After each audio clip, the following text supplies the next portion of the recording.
hope this... All right, for those absent and those watching again because you enjoy calculus so much. The white noise of the story. Number 8 from the worksheet gives us lots of information. Gives us velocity for particle P, velocity for particle Q, and then basically the initial position for each one. And you know, before I even start, I'm thinking the integral of velocity gives me position, and the derivative of velocity gives me acceleration. So probably going to need both of those things before long. Find the positions of particle P and Q at time 1. Okay, so for particle P, I have velocity. I want to integrate velocity to get position. Okay, now that's not enough detail, right? Like, that doesn't tell me the full story, but at least I'm thinking the right direction here. The antiderivative of velocity will get me position.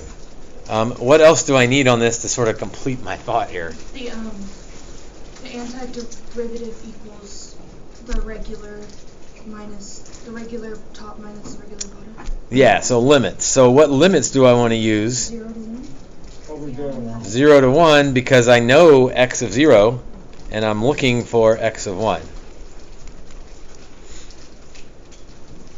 And I guess, you know, if I label this P, I don't need to put P's as my subscripts for everything.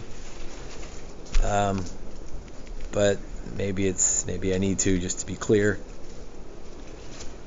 And then I'll do the same thing for Q. So x of 1, that's what we're looking for, is x of 0, which we know, it's 5, plus the integral from 0 to 1 v of p dt. And that's all the work I have to show. Because I don't even have to show the 5 there. X of 0 is given. This integral is going to be a calculator thing. V of p is given up there somewhere. So I'm ready to go to the calculator with this. So I start at 5, and I'm going to add the integral, not the square root, but the integral. Ooh, I don't want this calculator, because that form is yuck. Grab a different calculator.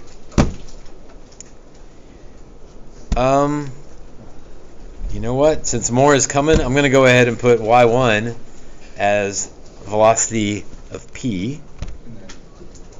So sine of x to the 1.5. Again, this saves me time kind of in the long run. Plus, I may want to do stuff with the graph.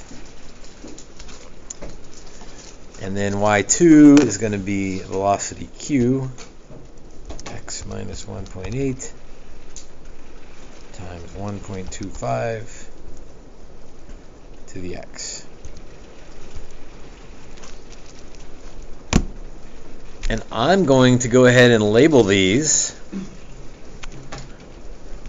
y1 and y2 for a couple reasons. One, just for my own benefit, so that I don't get confused later on of who was who. But also for the greater benefit, because let's not really mess up, but if in my writing I say y1 equals or y2 equals, if I haven't said what y1 and y2 are, I can't get credit.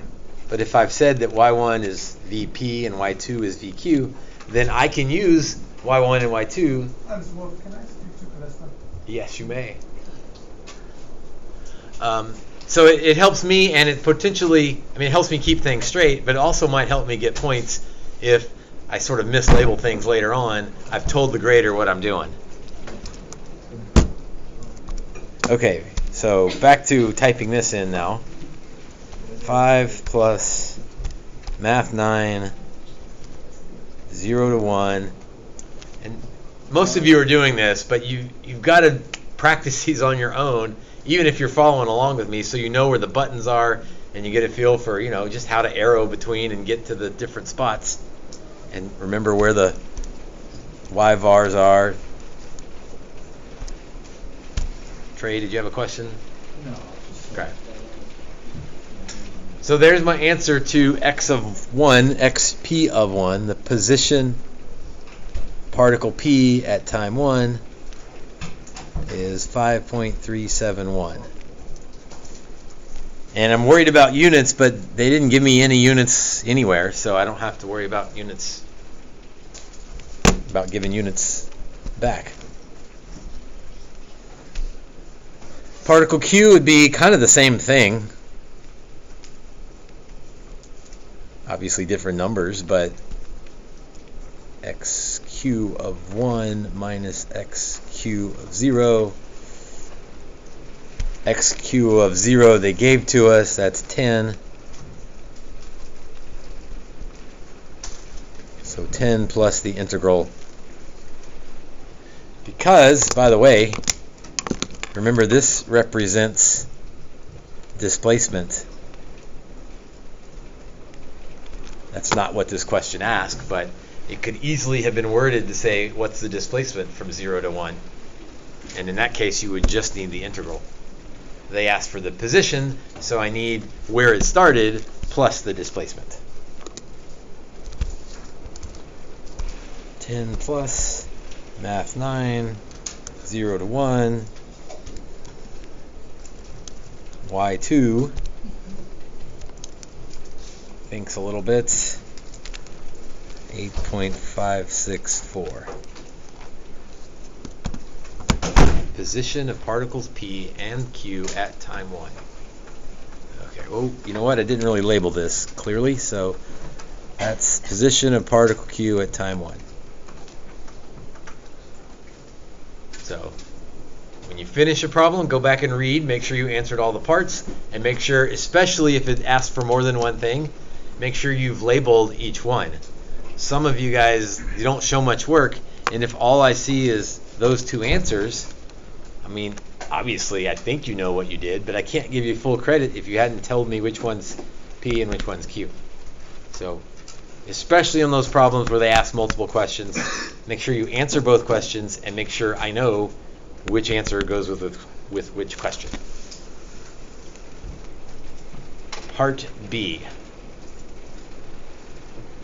Are particles P and Q moving toward each other or away from each other at time 1? Explain your reasoning. Moving toward or away from each other.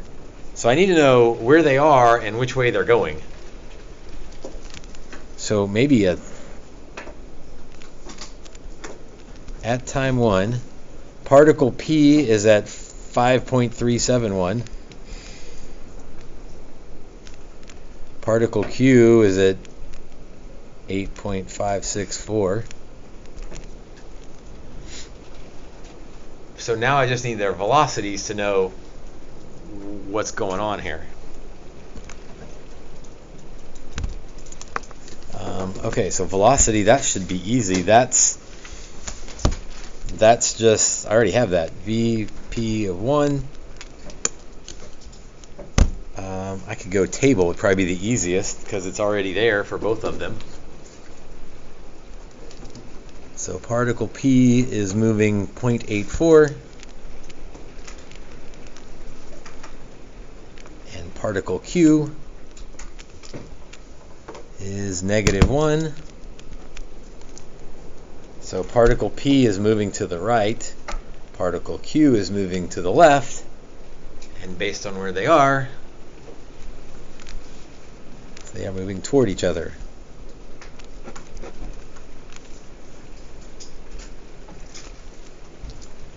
And I think explain is my picture. You be careful about making the picture is usually not an explanation. So let's xq is greater than xp, and vq is negative, vp is positive.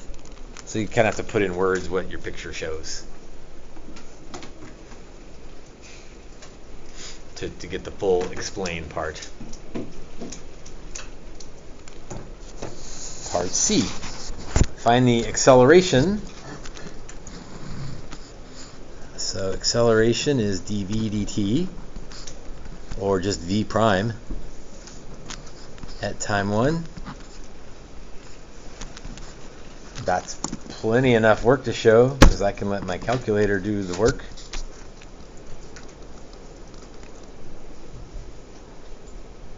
I better be careful because this is going to graph both of them. And unless I'm paying attention or thinking about what the equations look like, I might not know which one's which. If you go into y equals, you can turn on. So I'm going to turn off P so I don't get confused. Leave Q on and just graph Q.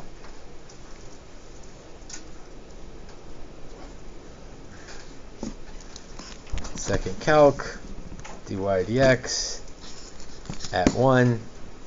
Again, make sure you've done this so you know where all the buttons are and what to push. So the slope is 1.027. And we already found v of 1 from the last part of this problem was positive 0.84. So, if acceleration is positive and velocity is positive, wait a minute, what's wrong? No, that's not right because I looked at the wrong one. Velocity of q is negative 1. Is that what you're going to call me on, Landon? So acceleration is positive, velocity is negative. You can either think through what that means, moving backwards but trending forward, or just know that if the signs are different, what's happening? Speed is decreasing because V and A have different signs.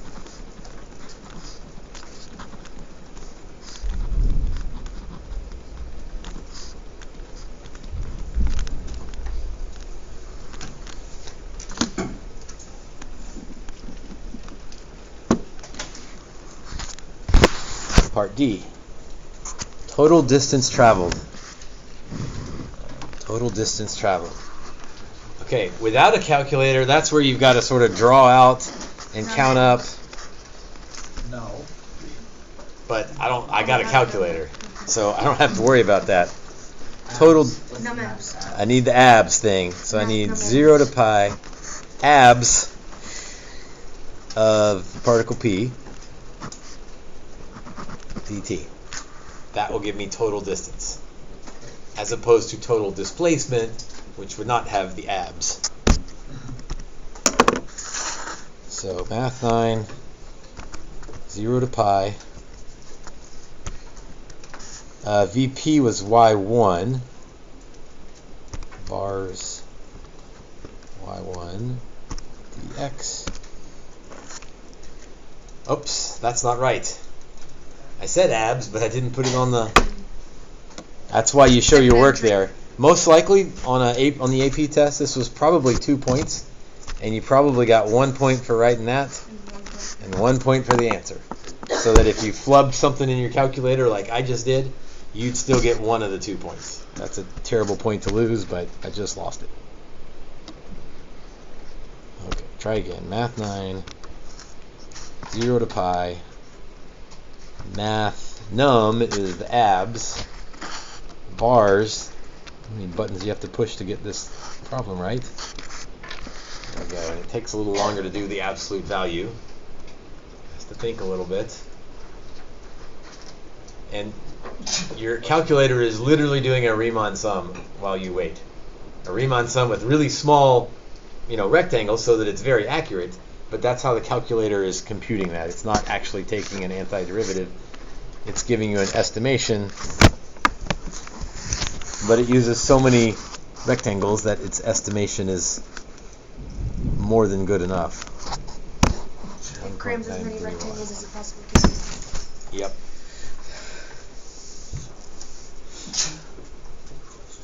Not excited. Okay. Questions on number 8? Nope.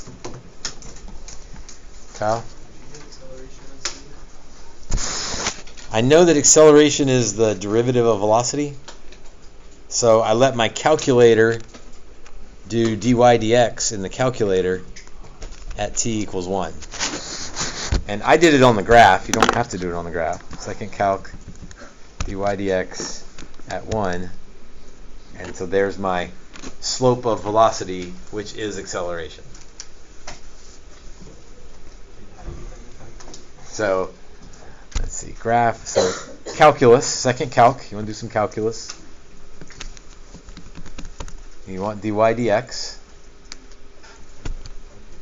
And then you can either scroll left and right, but you'll never land exactly on 1 doing that. So type in 1 and do it that way. I think you can also do it math 8 instead of math 9. So dy dx of y1 at x equals 1. Whoops, except that's supposed to be y2. But you don't have to do it on the graph. You can do it separate from the graph. Anything else on number 8? I'm going to post these separately, mainly because if the power goes out, I'll at least have some of them recorded. But look at the, I don't know if you can see it, the timer up there just turned 16 minutes. And in theory, you have 15 minutes per problem. So timing is pretty good. A lot of it was you chatting. A lot of it was me chatting and answering questions and showing and slowing down. So yeah, timing it's not supposed to be a rush. I mean, you don't have time to mess around, but if you know what you're doing, you can finish it in time.